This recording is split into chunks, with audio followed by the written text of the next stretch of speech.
손태규의 직접 발언. 한국축구협회를 아십니까?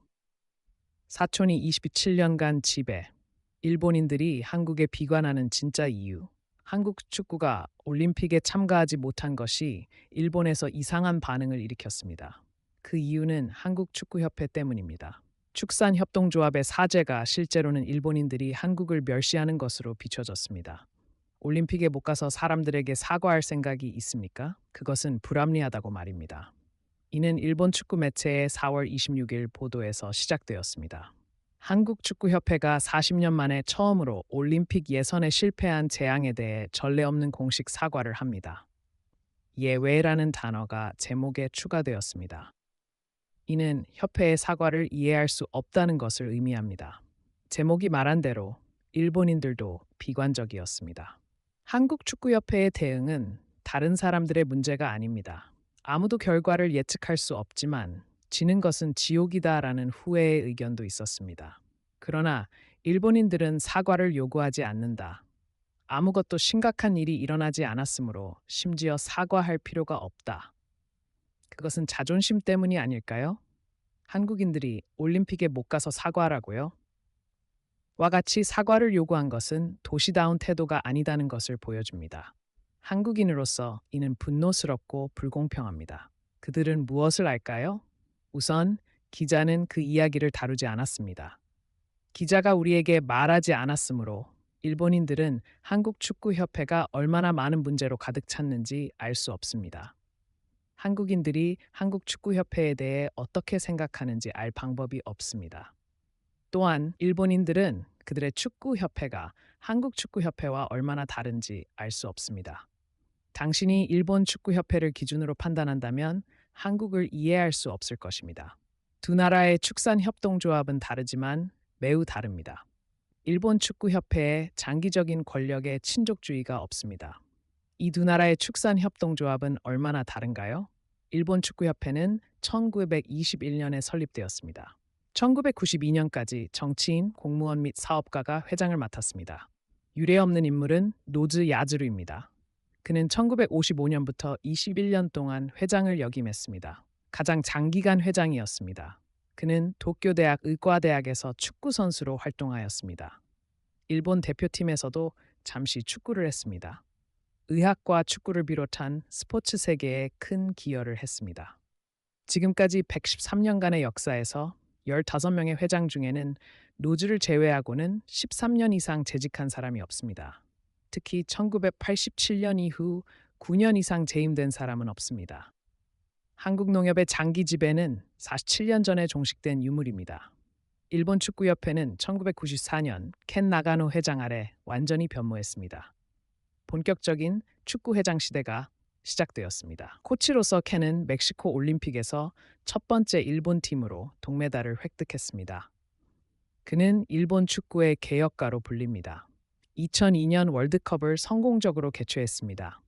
지난 30년 동안 8명의 회장이 있었으며 켄을 포함하여 6명은 국가대표팀 선수였습니다. 1명은 청소년 국가대표팀 선수입니다.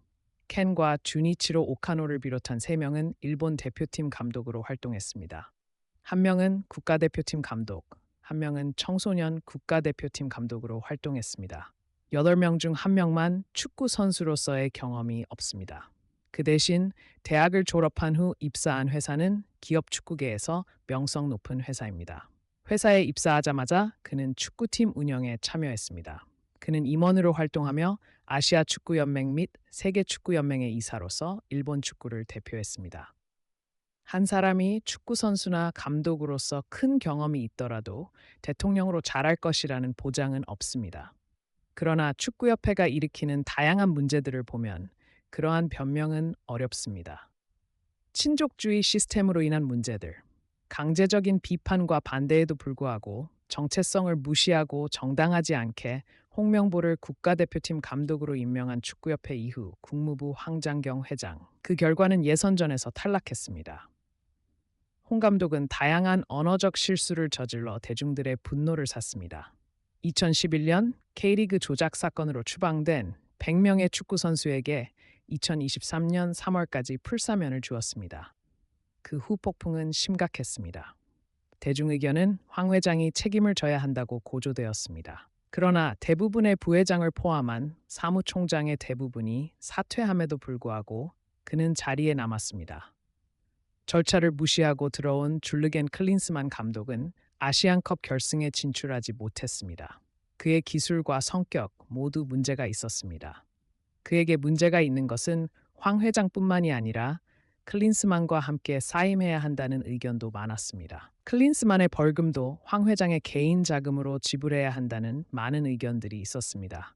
그러나 팀 내부 문제가 영국에서 갑작스럽게 터져나와 일부 선수들만이 대중 의견의 도끼에 맞게 다쳤습니다. 한국 축구의 평판도 크게 손상되었습니다.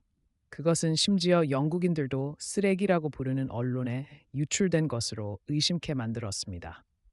그동안 황 회장의 사임론은 거짓말처럼 사라졌습니다. 이러한 사건들과 올림픽 참가 실패로 인해 대중들은 황 회장의 사임을 강력히 요구하고 있습니다.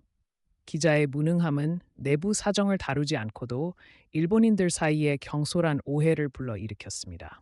일본인들은 한국농업협동조합이 전 국가대표팀 선수들과 유명한 감독들이 계속해서 회장으로 서서 문제없이 협회를 이끄는 것처럼 생각할 수 있습니다. 당신은 채별이 형제가 장기간 지배하고 주고받는 한국인들에 대해 전혀 알지 못할 것입니다.